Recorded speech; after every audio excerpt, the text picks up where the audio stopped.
The Orange and Blue shoot for a bounce-back victory in Salt Lake City as they try to stay perfect against the NHL's newest team. We get you set for the Oilers and the Mammoth on the GCL Diesel Oil Stream pregame show. Hello, everybody. Welcome to the show. Tom Gazzola alongside Shawn, Belle, and Ben Thomson. This is an interesting one because we're not always in studio together, but one of those unique opportunities in the schedule where we are together, and we're going to make the most of it here on EST. You can join the conversation. Text us 780-218-9999. You can hop into the nasty chat as well. That was mine. Oh, I left my volume on. Oh. I apologize. As we roll into this one, of course, GCL Diesel, providers of the best diesel engine components around, turbochargers to ejectors, fuel pumps to sensors. They are the critical engine component experts, proud to serve Edmonton and Northern Alberta for over 50 years. And it's one of those weird things. The NHL made the Mammoth an expansion team last year. So if you're going, what are you talking about? They were the Coyotes. And Tom, before they were the Coyotes, they were the Winnipeg Jets. And Tom, before that, the Winnipeg Jets of the WHA. And did you know that they signed Bobby Hull for $1 million as the first $1 million contract in hockey? Yes. But did you know that they made them an expansion team last year, which is a bit weird? Edmonton, it's slightly 4-0. 4-0 against the Belgians. Sorry, go ahead. But that's okay because I believe that there is teams actually in the NBA that are willing to give up their history to start anew. Oh, yes. Really? We talked about this on the Hangout last week. If Seattle gets their history, or if they get their team back, which apparently they are, and Vegas gets a new team, they're going to say, hey, or I think it was Memphis that was going to say, keep your history. We'll start new. Something along those lines. I don't truly remember. Brutal? They were the Grizzlies, but who did? Oklahoma. Oh, City. yeah, That's Oklahoma. what it was. You can have your history back. We'll be anew with Oak City. Cleveland did that when they moved to Baltimore, and then they were awarded a new franchise like a year later, and were the Browns, and just resumed the Browns. That was weird. The Baltimore Stallions. They picked up great CFL team. Great CFL. Also team. known as the CFLers at one point. Didn't they turn into, because wasn't it shortly after they left Baltimore, the Ravens came on? Yeah. Yeah. Yeah, they went to Montreal. Yeah. They went to Montreal and became the Alouettes. History lessons. So Edmonton's with Tom and 4-0. Shawn. 4-0 lifetime against Utah. The whole Phoenix, Arizona, Winnipeg 1.0 franchise is in stasis. It means it's just sitting there. Yeah. Edmonton's been very good against the Utah Mammoth throughout the course of a year and 3/4 history. This is good geezer knowledge. Thanks, bro. Yeah. You hear about that, Cubbish, today? No, what did he say? He basically called you a geezer. Me? Yeah. What did I do? Because you're not an unk anymore. You're past unk status. How did I- You're like how an did this old happen? man. Wow. No, you're unk. No, it's past. Why am I He unk did status? the definition. Because I shushed him And today because he was Gramps- talking too much? He's Gramps. Oh, you're cramps. I shushed him today. Because you're the big 4-0? Is that what it is? He's older than me. He's 4. I know. So you would also be Gramps? But no, I am actually not even. I just know, I know ball. Oh, okay. There you go. Yeah, see? Yeah. Okay. Now we're talking. That is a hell of a thing for you to say to me. Also, we've riled up the Flyers fans on Hello Hockey. Yeah. Well, not we. You don't know, Puck. Not we. Not you. Not we. Don't even put Tom me and I involved in did. this. Tom and I did. Yeah. Anyway. Benny and the Geese. I literally said in the clip, full bias. Like I don't care. I am not gonna use I think I did logic. too. I'm going to take my favorite players and start and bench them. You know what's great too about these little yappers, as I like to think of them? They go, "You don't know Puck. You gotta take away this guy's radio show. I'll take away. Time to fold up the pod." Well, if you were smart, you would realize it's a radio show. Idiot. Thanks for listening. We're getting riled up. Here we go. Yeah, now we're talking. This is really hella hockey now. Howard Lindros is my favorite. Anyway. Good stuff right here. Okay, join the conversation. Text us Do you have a question of the night? Yeah, I do. So this next stretch here for the Oilers is going to be an interesting one in terms of No way. seeding. And, if the Oilers do well, the finish, will probably, might win the Pacific. If they don't, it could be out of the playoffs. Assuming they make playoffs, okay? Assuming they make playoffs. Rank these teams as the toughest first-round matchup the Oilers can get. Is this a blind ranking? Kind of, I guess. I guess in a way. I don't know. The Mammoth. I'm not mentally prepared for this. The Mammoth, the Ducks, and the Golden Knights. That's all I'm going to give you. Like the hardest? The hardest. Number one is the hardest matchup for the Oilers in the first round. The Mammoth. I'd say Ducks, Mammoth, Golden Knights. I don't know if I see the Ducks as high as some other people do. I think they're a great young team. I just more look at it as I don't think anyone on the Ducks can shut down McDavid and Draisaitl if they're both healthy and playing in the playoffs. That's my thing. Now, great point, because one of them is not healthy, and it's still murky as to if he will be healthy. Mm-hmm. And then another one decided to go off the ice after 10 minutes yesterday, after a quick twirl, said everything's good. And then today I'm driving to the studio and we're hearing James Hanlon is an emergency call-up. Yeah. So I like how you got to look in my eyes for that one. Like, wait, what? Uh-oh. Yeah. And they just tweeted a picture a minute ago of Hamblin walking into the arena. Well, Ruh-roh. So I don't know. I had someone out of market message me this afternoon saying, McDavid good to go tonight? And I said, I think so. And then I went and checked the people who were down there covering the team, and their tweet was deleted in regard to the lineup. Ruh-roh. Or am I just causing a commotion? You could Maybe. I don't want to be. Those aren't great signs at all. Those are, yeah. This is. But yeah. Went from a happy show, Tommy.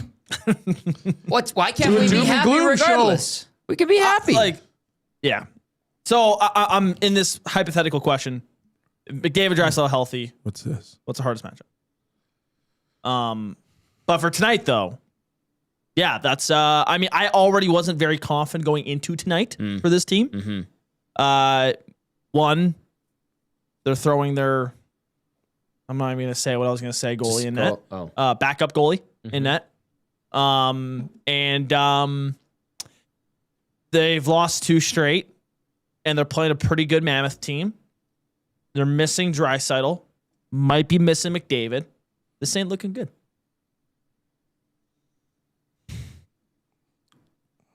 Right in the Pine says, need some speed tonight. You'd be missing some if you're missing 97.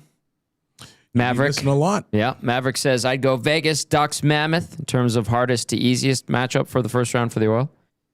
Right in the Pine also says, coach has got to coach tonight. What say you? Casino Dealer J. Need an extremely boring game tonight. Low event and a lot of broken plays. Missed shots and iron. Jay Cerner, I think that's Jode, says, what is this happy you speak of? Sorry, Jodes. And Ice256 says, thinking Ingram or Jari are good right now is wild. I think Ingram is better. Yeah. I don't know if I heard anybody say good. Actually, you know what? No, I'm they've gonna been go their out and best say goalie that. this year, I'm without gonna go out and question. say that I think he's been good. Joaquin has come on pre and post and has talked very, very highly of Connor Ingram. Very highly. So The I think he's been anticipation, swallowing shots. yes. I said today on Reed's show Yeah. that to me he's been the most consistent goaltender they've had of the past 4. This season. So not what just this season. So that's Pickard, Skinner, Jari, Yes. and Him. and him. Campbell? Okay. Oh. Yeah. I'm just thinking. So since what? Mike Smith? Sure. Boy. Because it's definitely not Koskinen. So Thank you. What say you? 780-218-9999. Jump into the nasty chat like many of you already have. It's the Oilers and the Mammoth, second of 3 meetings this season. Edmonton 34-28-9. Utah 37-28-6 at 80 points. This is game number 72 for the Edmonton Oilers. We're going to update you on the lineups throughout the show. We're going to go to warm up and we'll see what's going on, where James Hamblin is going to play. Is McDavid good to go? Took that 10-minute twirl yesterday, then went off the ice because he was supposed to do maintenance. They want to test it, said he was fine. Are we sure? Hamblin called up on an emergency basis. They tweet a picture of him rocking into the building. Yeah, I said rocking into the building. That's what he does. Mm-hmm. He's a friend of Hello Hockey. Here's anticipated lineup. McDavid, game time decision? We don't know. Podkolzin and Savoy together. Nugent-Hopkins between Roslovic and Hyman. Dickinson between Szymanski and Kapanen. Henrique with Jones and Yarventi on defense. Ekholm with Bouchard. Nurse with Murphy. Wallman with Emerson. And we'll see if there's any changes. We'll pass those along your way, obviously. For the Mammoth, Nick Schmaltz between Clayton Keller and Lawson Krause. Logan Cooley with J.J. Paterka and Dylan Gunther on his wings. Barrett Hayton centering Jack McBain and Michael Carcone. Kevin Stenlund between Alex Kerfoot and Kyler Yamamoto on defense for the Mammoth. Mikhail Sergachev with Mackenzie Weegar, who you're going to hear from Nikki Olczyk coming up later in the show. And he brings up the fact that Weegar chose to waive to go to Utah. Kind of tells you where that organization is going. Yep. Nate Schmidt with John Marino, who was drafted by the Oilers, and then Ian Cole with Shawn Dursey. That's your anticipated lineup. Now, your goalies for tonight, 30-year-old Tristan Jarry. We're kind of talking about that already. 16-9-2 on the year, 339 goals against average, 883 save percentage, 2 shutouts in 29 games. He will face Utah for the first time in his career. I'm circling back to that whole thing off the top. Expansion franchise. It's a bit silly, but it's a thing. What? He used to be a goalie for the Coyotes. Yeah, I know. Sorry, I'm blaming. I know. Karel Vejmelka, the 29-year-old at the other end of the rink for the Mammoth, 32-18-3. He's had a really solid season. 267 goals against average, 900 save percentage, 2 shutouts in 54 games this year.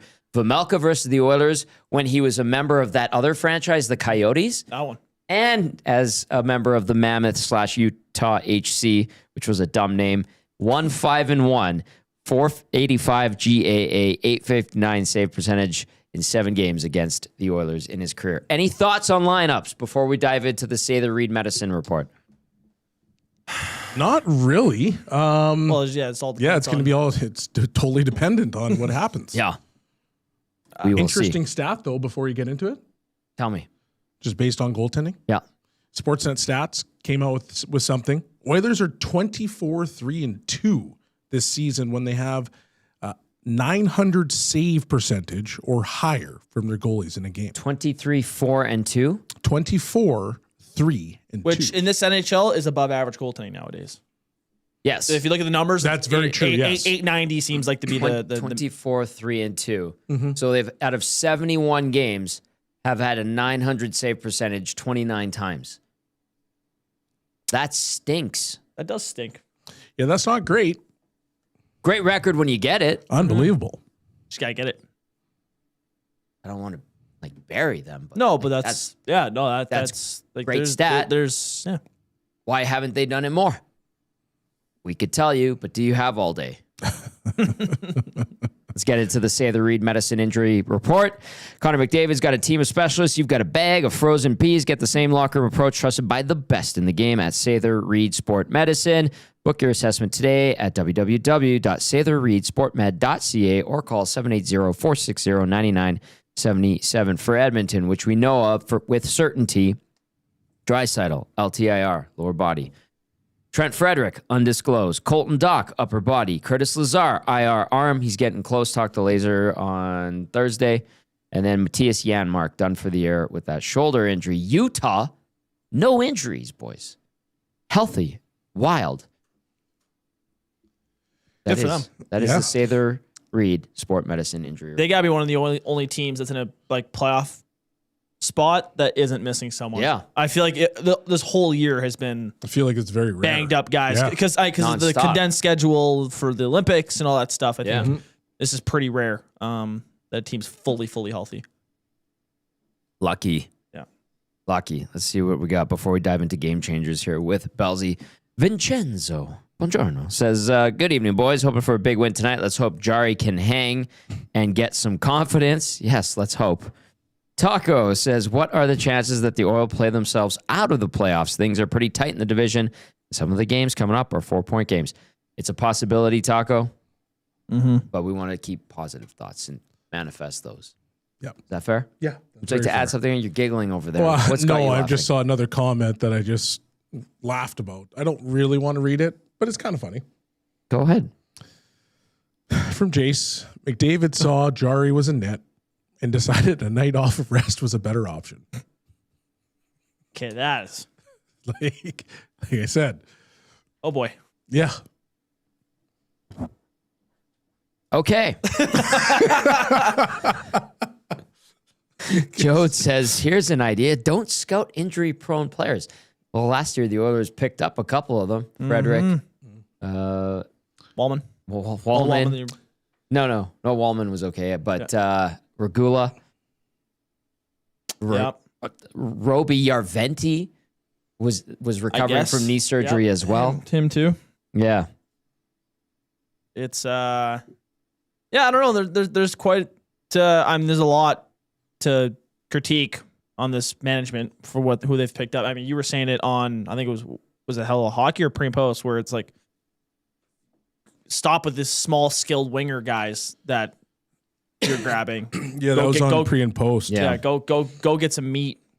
I don't mind it. Well, I mean, if you look at the last Cup winners, what's the common thing? What's the common denominator? They got dogs. They got dogs.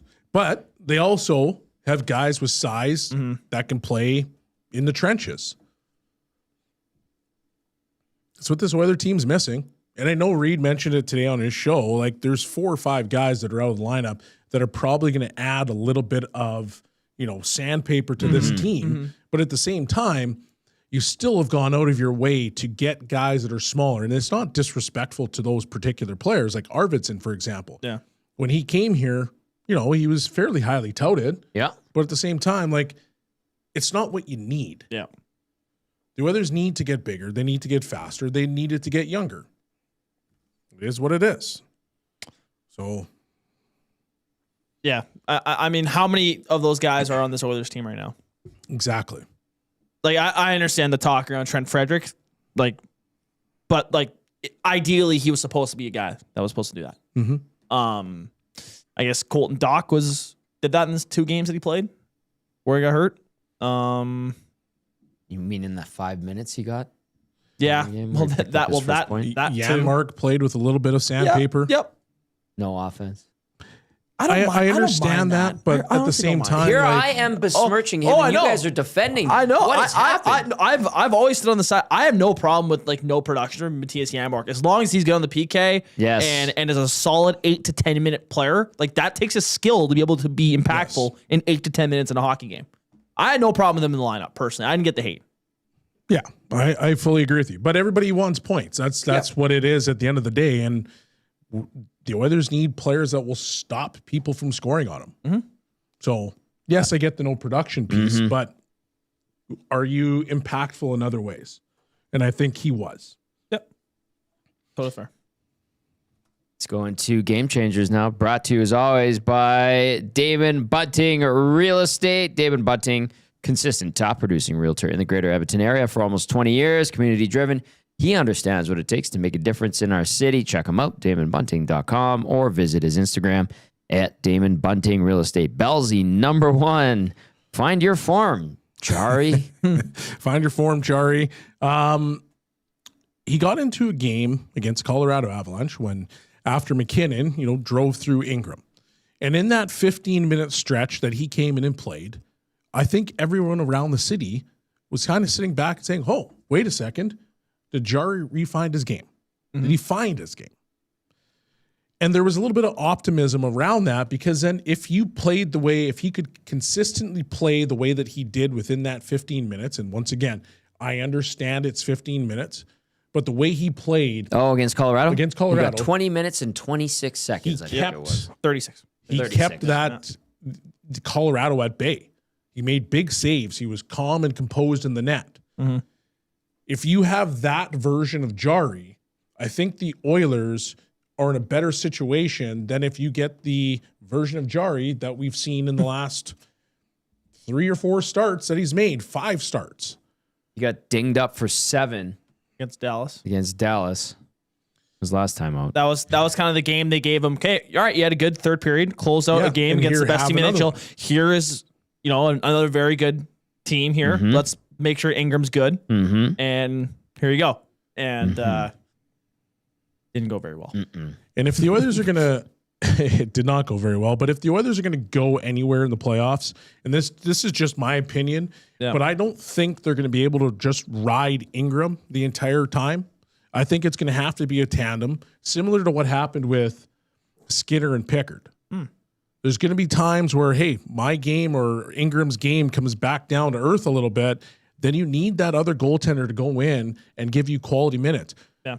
So right now, if you have the current Jarry, I don't think the Oilers can actually sit back and say, hey, we have the ability to be comfortable in net. I'd want Pickard in instead of current Jarry, personally. So I've wondered that out loud. Find your game. So, Bellsy and Tom, is there, I think Reed asked this question to Trev earlier. I thought it was a really good one. Is there any chance, if there's any performance possible for Tristan Jarry tonight that would have us coming out of this game going, oh, okay, I think he's back. He deserves another start soon. No weak goals. Zero weak goals. I would say he's anticipating and tracking well. Yep. And he allows only 1 or 2 and they win. That would give me personally a glimmer of hope. Okay, I'm going to throw a hypothetical at you. Yeah. Okay, so I understand what you just mentioned. Thank you. But what happens if Utah comes out, they put up like 35, 36 shots. He lets in 3 goals. Right? 3 of them are Did the Oilers win or lose? Does it matter? Yes. Yeah, I think it does. I think it always they win. does. They win. Oilers win 4-3. Yeah. And he lets in 2 earned goals and 1 stinker. Back to Ingram. Yep. Okay. He said the magic word, stinker. If there's 1 stinker tonight, I'm sorry, like that's the leash. But he had 38 shots, 36 shots. Sure. Could be a volume And they won. shot night. To me, when your confidence is this low with Tristan Jarry, anything looks bad outside of like a spectacular night. Like to me, I think a mediocre performance doesn't even look that substantial to him. Can I ask you, does anything remotely good look amazing because of how bad he's been? Because I'll be honest with you guys, that game against Colorado, I really didn't think he was that good. I remember that. Yeah. I thought he was behind. I thought he made the saves that he was supposed to. He did, but he looked startled when he made them. He reminded me of Jack Campbell in that game in the playoffs against LA where he went in relief and he made the saves, but it was Cass and I at Ice House watching that game that night, and we looked at each other. We're like, he doesn't know where the puck is going. And he won, and people are like, put that man back in. He is ready to take over. And Cass and I were like, Yeah.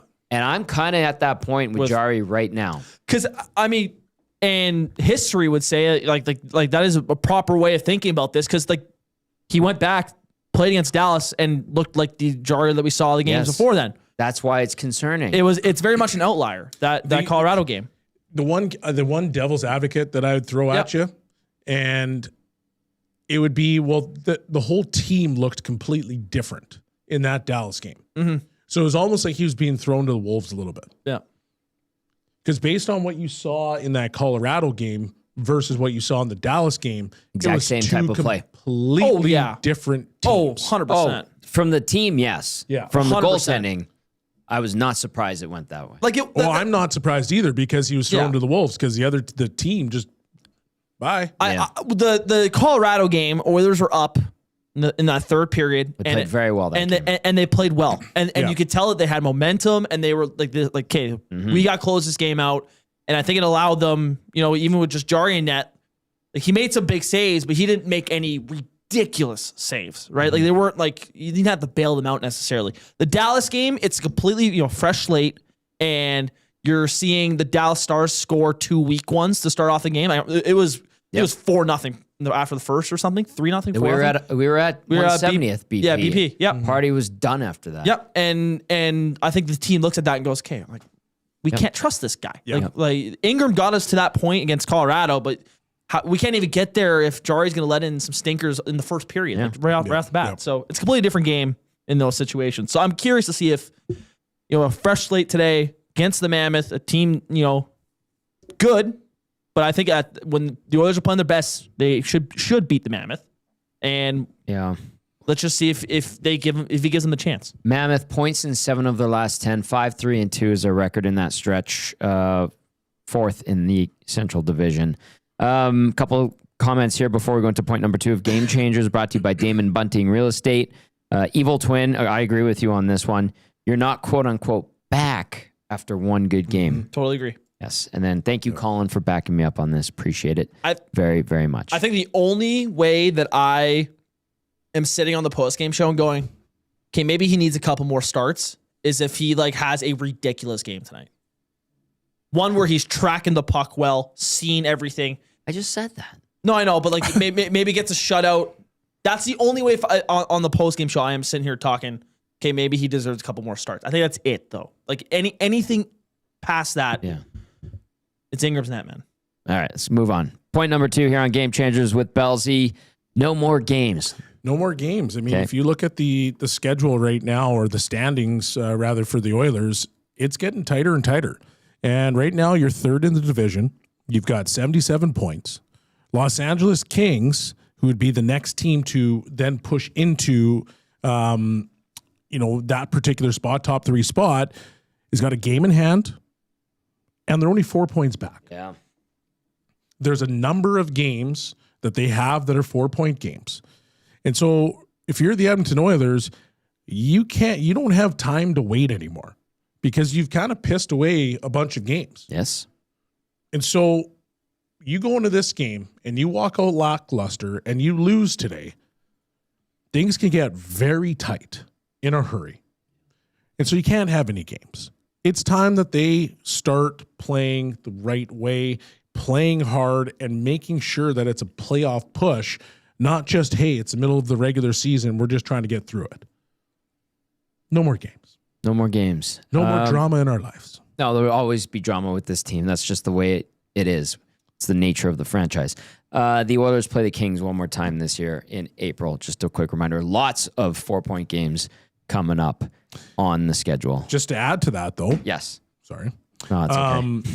The Kraken also have 2 games in hand, and they're at 71 points. So they're not out of it either. So they're not out of it. Mm-hmm.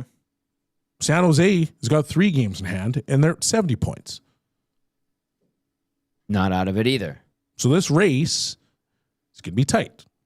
And the Oilers can control their destiny and their fate, but they got to play. Doesn't matter who's in the lineup. Anything to that? Because Belzy just kind of nailed it. No, that's all I could say. All right. This is Game Changers with Shawn Belle. Game Changers is always brought to you by Damon Bunting Real Estate. Point number 1, find your form, Jari. Point number 2, no more games. Point number 3, who's going to step up? And all that McDavid hubbub that we had earlier, I think he's good to go. Just real quick. Nice. Okay, well, that's delightful. But that's one player, and the Oilers can't continue to rely only on him. And I just mentioned no more games and getting everybody to start playing. Well, who's the next guy on the Oilers that's going to step up? Bouchard is probably the natural, player that you expect to show up from an offensive standpoint. Mm-hmm. But after that, tell me who's going to be the guy that's going to help carry the mail with Draisaitl out of the lineup. Hyman. Losing Nugent Hopkins, Roslovic. Once again, where were some of these players? Savoy's been doing in it this last couple of games. Great question. And losing Draisaitl is obviously it's a big hole in your lineup. Mm-hmm. But championship teams, there's always a next man up mentality. And right now, if you're watching the Oilers play, I don't personally feel a next man up mentality. I feel like it's okay. McDavid's going to try to do it all, or he's going to pass to Bouchard, and Bouchard's going to try to do a little bit by himself as well. There's got to be more guys pulling in the same direction if this team wants to do anything. I think that mentality can happen against teams that the Oilers are similar competition to or a similar level to. You saw it against the Sharks. But to me, when you play Tampa, who's just a flat-out better team than you. Yeah. Like even when Draisaitl is healthy, the Tampa Bay Lightning are the better team than the Edmonton Oilers. Yeah. That's completely fair. And I understand people are going to say Florida, they're missing playoffs. I don't care. They so clearly have a off and on switch. So clearly. It is so obvious when you watch them play. Go watch them play Calgary the next game after. Which they lost. They lost, and you could tell they were just like, whatever. Like, we're out of the playoffs. Who cares? Whatever it against Vancouver prior to coming exactly. here. But the Edmonton Oilers in their barn, oh, yeah. Oh, we're fired up. Yeah. They clearly have an off and on switch. So when the Florida Panthers are on, they're a better team than the Oilers. Besides two cup finals. So to me, I think I think against teams that the Oilers are similar skill level to, yeah, they can maybe have some guys step up and provide a win. But I mean, I think you chalk it up against any team that's better than the Oilers, and there are a couple this year. So, and I don't disagree with your points. Yeah. But at the same time, if you have Stanley Cup aspirations, oh yeah, and I think we can all agree that the Oilers feel like they have Stanley Cup aspirations. Sure. yep. Well, then you need a supporting cast to be able to step up. For sure. If you look across the league and all the teams that have had injuries that didn't miss a beat, that tells me right there their mentality is next man up. Don't care if the Lightning, they didn't have Hedman. Mm-hmm. Hedman's arguably one of the best defensemen in the world right now. But based on the way that they played against the Oilers, you wouldn't even know that he existed on that team because it was just, for sure. It was like clockwork. And so, yes, I agree with you. Teams that have similar skill sets to the Oilers, yeah, you can get by. But if you have Stanley Cup aspirations, you better figure it out quickly. Mm-hmm. And whoever that next guy is on that depth chart, when Draisaitl's out of the lineup or McDavid's out of the lineup, well, you better figure it out. And you better be ready to go, and you better be the guy that can carry the mail. Because then if not, you're just wasting everybody's time. Edmonton enters tonight 19th overall in the National Hockey League. Pretty mid. Yes. That's in points and points percentage. Out-of-town scores for tonight, as that was Game Changers, brought to you by Damon Bunting Real Estate. Nicely done, Bellsy. 15 games on the schedule tonight, a busy Tuesday in the National Hockey League. Toronto leading Boston 2-1 after 2. Montreal up 3-2 on Carolina early in the third. 3-1, the Sens lead the Red Wings 4 minutes into the third period there. Florida's up 2-0 on Seattle. Around 8 minutes remaining in the third period. That is Paul Maurice's 2000th game coached. Only the second coach to ever do that. I think that would be him and Scotty Bowman then. Yeah. Yeah. 4-1, Chicago leads the Islanders. A bit of a surprise. That's on Long Island. Columbus leading Philadelphia 2-1 with 16 minutes left in the third. Take that, Flyers fans. Coming after us for Hello Hockey clips. Colorado pummeling Pittsburgh 5-1 in Pittsburgh. It was Pitt that went into Colorado last week and beat them pretty good. Tampa losing to Minnesota 2-1 midway through the second. No score yet between St. Louis and Washington early in the second. Nashville beating the snot out of the Sharks 5-1 after 1. Woof. And then you got the Devils up 4-1 on the Stars. Second period's just getting underway there. Winnipeg up 2-0 on Vegas early in the second. Calgary hosts LA. Edmonton in Utah. And then the late game tonight, the Ducks visit the Canucks. So out-of-town scoreboard is helping the Oilers tonight. Yes, overall. Again.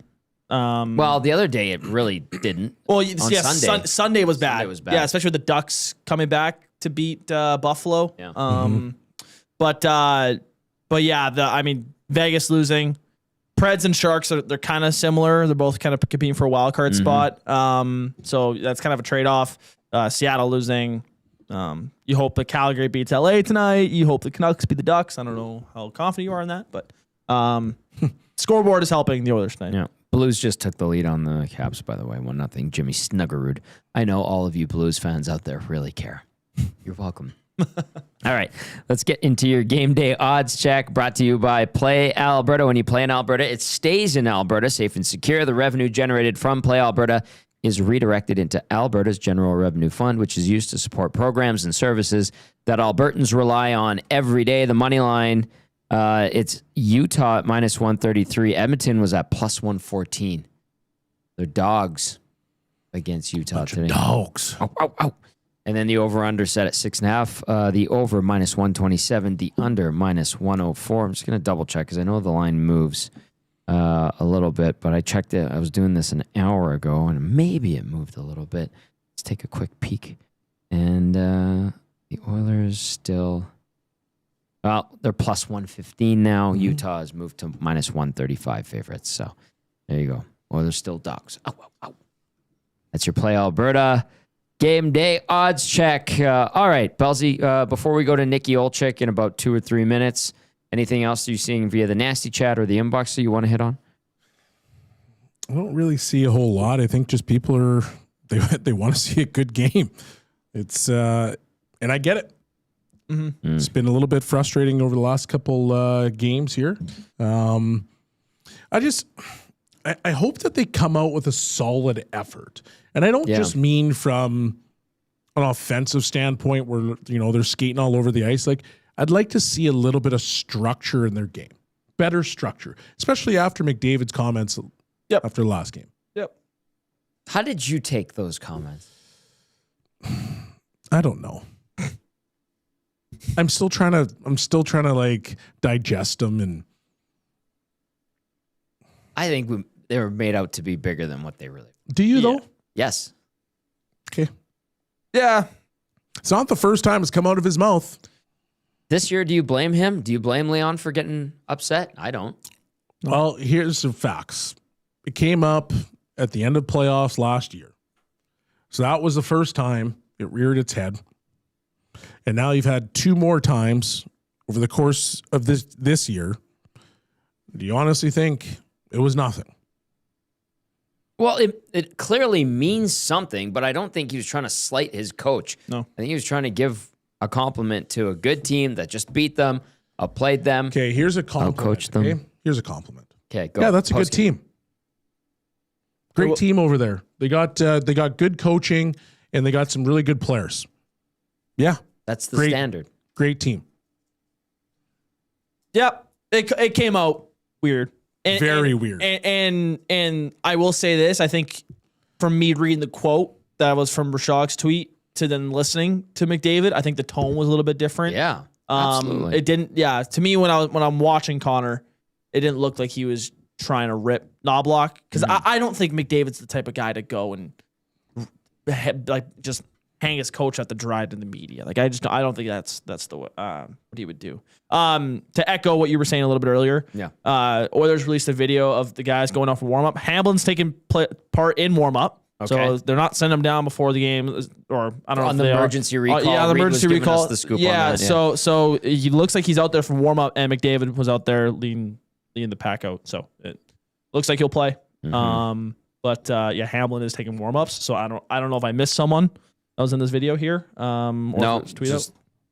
But somebody might have been sick or nicked up, and he was out there just in case. So there you go. All right, let's go to Hampton. I'll save that one actually for later. Let's go to Nikki Olczyk. He's our good friend of EST now. We had him on Hello Hockey. How good was he? He was awesome. Yeah. Nephew of Ricky Olczyk, former assistant general manager of the Edmonton Oilers, and then son of Eddie Olczyk, great broadcaster with Seattle, was with Chicago forever, was on every NBC broadcast. And Nicky O knows his hockey, good guy all around, and great to have him on. He's a great analyst for the Utah Mammoth.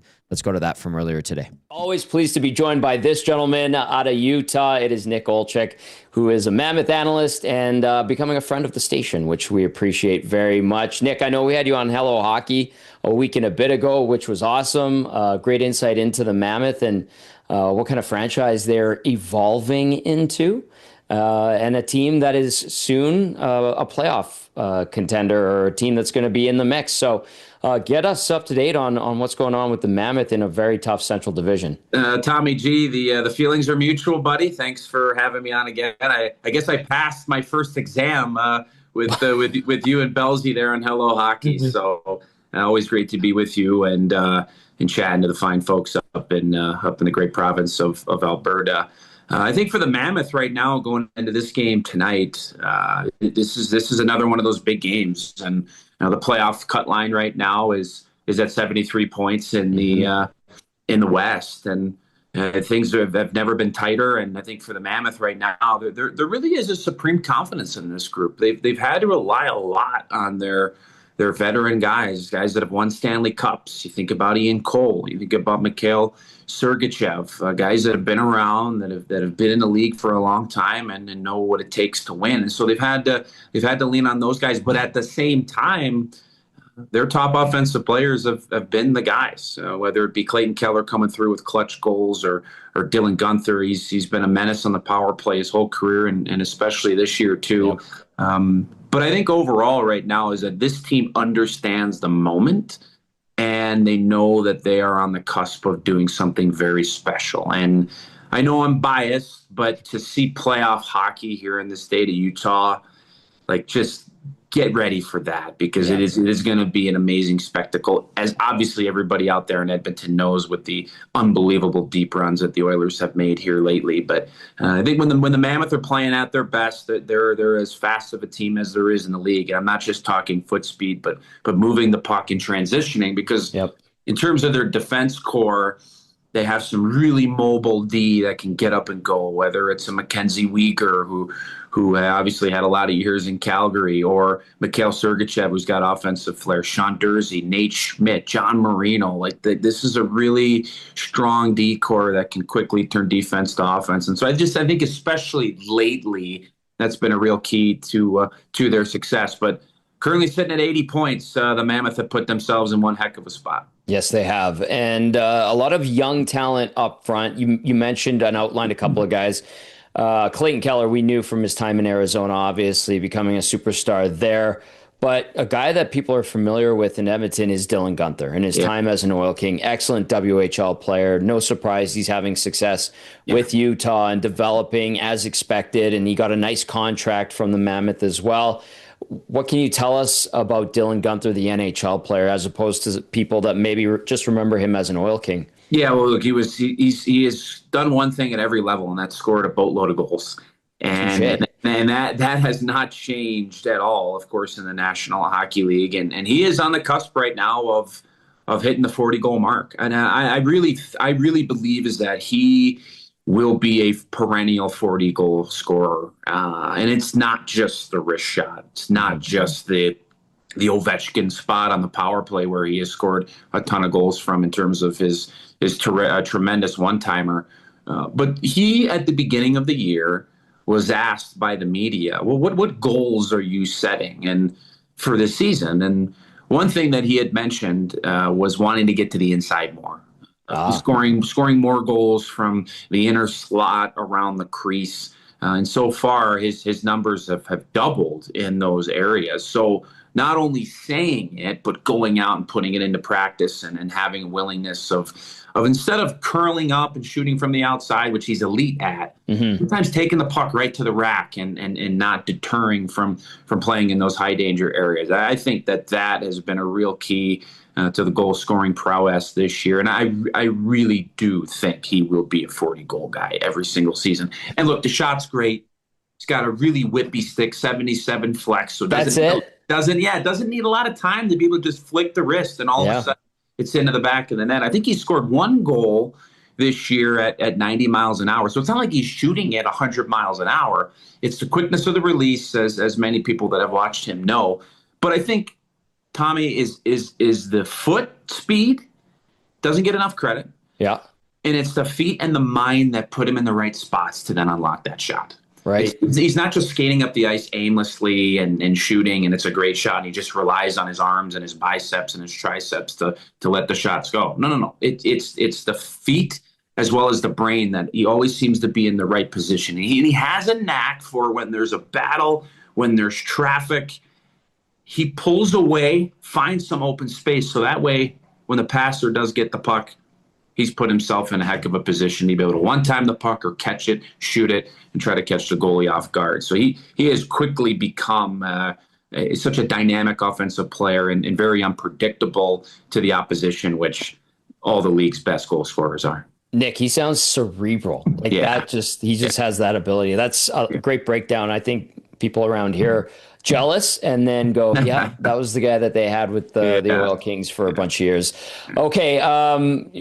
There's many different areas that we could go to here, but I want to look at the goaltending as well. Karel Vejmelka, obviously he's having a strong season for the Mammoth, but we have a guy in Edmonton in Connor Ingram that was at a time the number one for the Coyotes, had a few games. I think it was only 22 as a member of the Mammoth, and then had to get everything settled and right in his life, which is good to see up here in Edmonton. But from your point of view, Vejmelka and how he's evolved and why has he been the right guy? Yeah, there was a stretch of time, Tommy G, where Karel Vejmelka was leading the league in wins. I think it was 29, 30, 31, and I know Andrei Vasilevsky has overtaken him right now. But Karel Vejmelka this year, I mean, he's really proven himself to be a bona fide, not only a number one goalie in this league, but a top goaltender in the National Hockey League. And I think during those times, when he was leading the league, I think if you were to ask a casual hockey fan who's leading the league in wins right now, I don't know if Karel Vejmelka would have been the first 3 or 5 guesses, because he's kind of those guys that flies under the radar. But he continues to put together these types of seasons and these performances.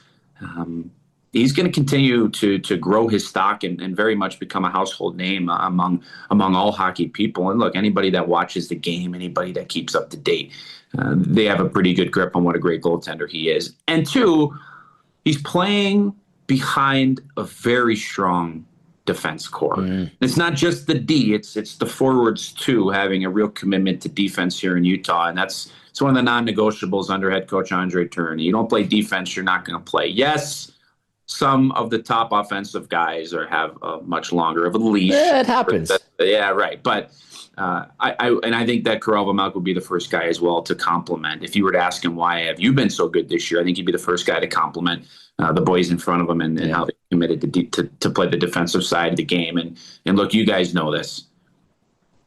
You either want to play defense or you don't.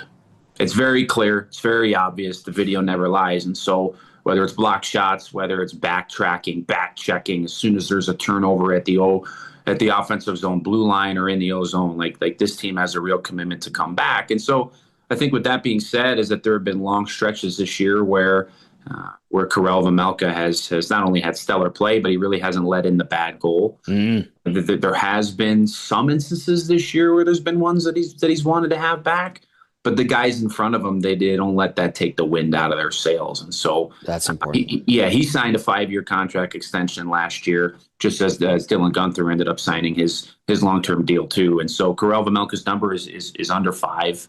So for a guy that for a stretch of time there was leading the league in wins, under $5 million, what a great deal that is, signed by general manager Bill Armstrong and his staff. So he is very much obviously the bona fide guy this year. And I also have to give some love to Vitek Vanacek, his countryman, his goalie tandem partner. He's come in, especially his last 2 starts, and has been phenomenal. And as you know, you got your starter, you got your backup. I don't sense that the Mammoth played differently in front of either one of those guys, right? You've got your starter. You're very confident in him. You're going to play on the front foot. You're not going to hesitate. Sometimes, you got your backup in.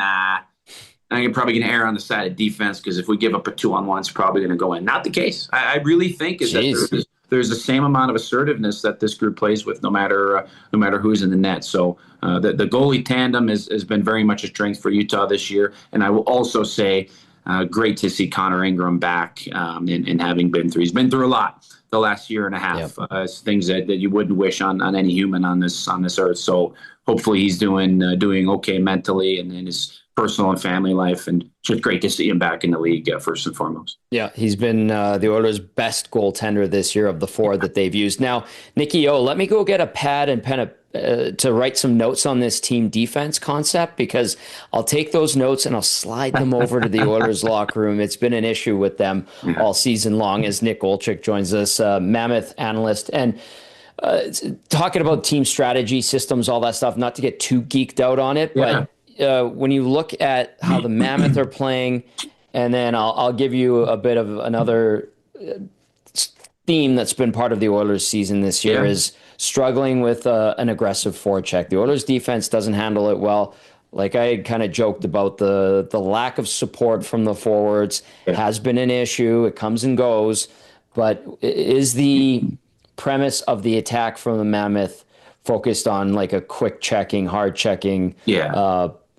I don't know, just get at you as much as possible in waves type of approach. And I think the one part, Tommy G, of their forecheck is the F1, right? And I'm not speaking anything that the Edmontonians don't know, of course, but I think the one thing that makes any forecheck so effective is the first forward in. Your mindset is not to get the puck.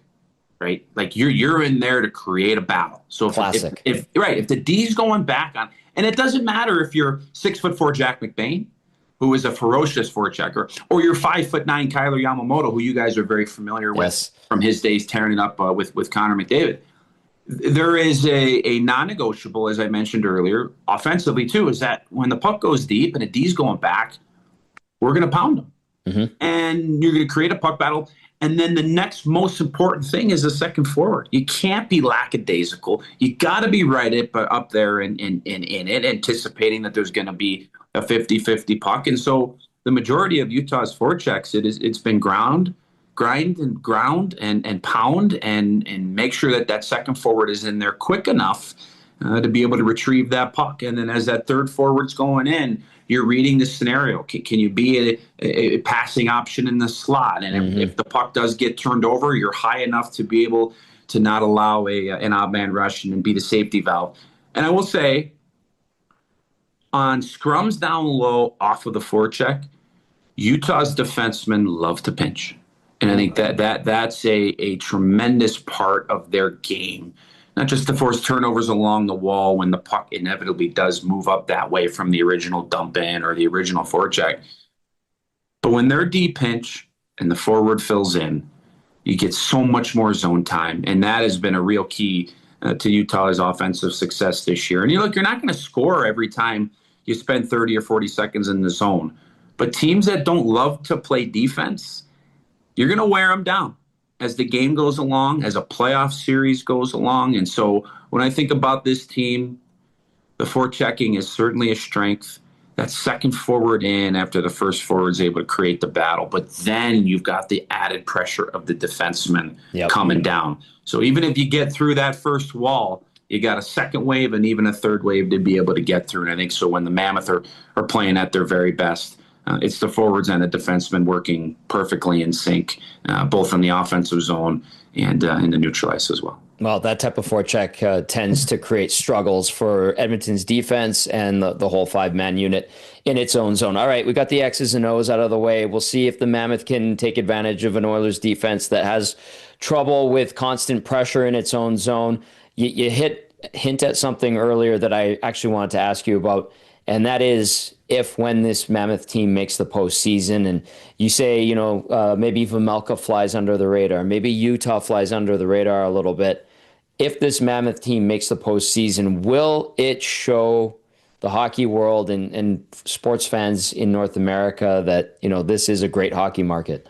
Yeah, I think we are very quickly learning that Utah is a destination where players want to sign long term, where players are willing to waive their no trade clause like Mackenzie Weegar did coming from Calgary. I think that's the perfect example, is that he could have said no. He had veto power, but he elected to say, you know what? I like what they got going on there. They've got a young, up-and-coming team with a lot of promise and a lot of potential. I want to go be part of that. And this whole culture has been created by, head coach Andre Tourigny, the players, general manager Bill Armstrong, president of hockey operations Chris Armstrong. But if you don't have this culture, Tommy G, at the very top, ownership, the governors of the team, that being Ryan and Ashley Smith, who we have spoken at length about what they've done and what they've meant for the fans and for, of course, bringing the Utah Mammoth here. Everybody's pulling the rope the same way. And sure, some people are going to say, of course you're going to say that. They cut your checks 2 times a month. Of course you're going to toe the company line. But at the end of the day, that's the truth. The truth is that they want to be all in. That's one of the founding principles of Smith Entertainment Group and what Ryan and Ashley have put forth here is that you got to be all in with everything that you do on the ice, off the ice, in the community, everything. So what it would mean for this city to make the playoffs would be, and this state and Mammoth fans all around the world would be absolutely huge. And at the start of last year, the expectations were let's play meaningful games come the end of the season. Right.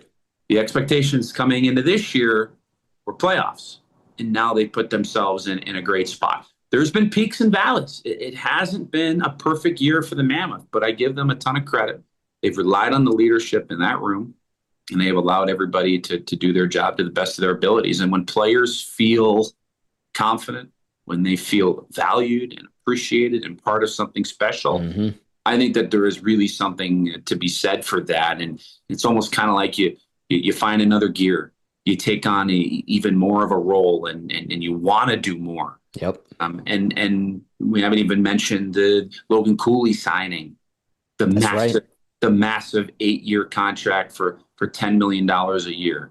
May not have happened at the prior stop where a lot of these guys were playing. So I think that there is such a trust from the top down in this group to be able to go out and from the hockey operations side, to make the moves that they need to take this team to the next level. And you are getting total and complete buy-in from the players. And that, to me, Tommy G, is a special recipe for success this season, as well as for many seasons still to come. Buddy, so well said and so well spoken as always. You've seen other organizations, you've seen what works, you understand what doesn't work, and I think you articulated that so very well. Everybody pulling in the same direction on the rope and having good people that you can trust and know that they have your back too. So crucial. And that's it. And it looks like that's happening in Utah with this Mammoth team that we're going to watch against the Oilers tonight. Buddy, thank you so much for your time. You're the best. I love having you on, and have a great broadcast tonight. Got all the time in the world for you, buddy. Best of luck tonight, and keep up the great work. Nicky Olczyk. He quickly became one of my favorite people through mutual friends. A couple of years ago, I think TNT was using him on the broadcast, and just a great dude, great family. Half Italian, half Polish. Something there, guys. There's something there. Side comment, when I brought my buddies to BP's 170th, and you were on the intercom and you did your impersonation of your mom's voice, and then you gave it to your mom talked. My friends, I looked at all my friends, and they their jaws dropped when your mom talked. Because I'm like, guys, that's how she sounds. And they couldn't believe how good you nailed it. Bang on. She's been yelling at me for 40 and a half years. It's insane. I was telling my guys, I know. It's ridiculous how perfect it is. That's good stuff. I haven't seen her in a little while. Maybe we'll catch her tomorrow. Bossa Pizza, South St. Albert. That's on the left-hand side as you're northbound on Marc Messier Trail. And does Eric Lindros have a trail named after him by any chance? Oh, boy. I'm just kidding, Flyers fans. Okay, really quickly. Here's the lineup for the Oilers tonight. McDavid between Podkolzin and Savoy. Nugent Hopkins with Roslovic and Hyman. Dickinson between Szymanski and Kapanen. Henrique centering Jones and Yarventi. Ekholm with Bouchard. Nurse with Murphy. Wallman with Emerson. Jari in goal. Final thoughts from you, Belzy, before we go to Benny. I'm looking forward to a good game. Oilers, 4-2. Let's very go. Positive. Let's go. Okay. Wow. Let's go. Yeah, I don't really know what to expect of this one. Tristan Jarry's in net. We'll see how he does. You can't be screwing around this time of the year. You're playing a team that's in the Western Conference, so you could be playing the first round. Go take care of business. Are you kidding me? We'll see if they can get it done. Big thank you to Nicky Olczyk for stopping by. Utah Mammoth analyst and friend of the program. A huge thank you to everybody who watched on YouTube and everybody who listened to iHeartRadio, TuneIn Radio, EdmontonSportsTalk.com's audio player. Oilers, Mammoth. Can they stay perfect against the new Utah Mammoth? We shall see. For Belzy and Benny, I'm Tommy saying enjoy the game. See you on the postgame show.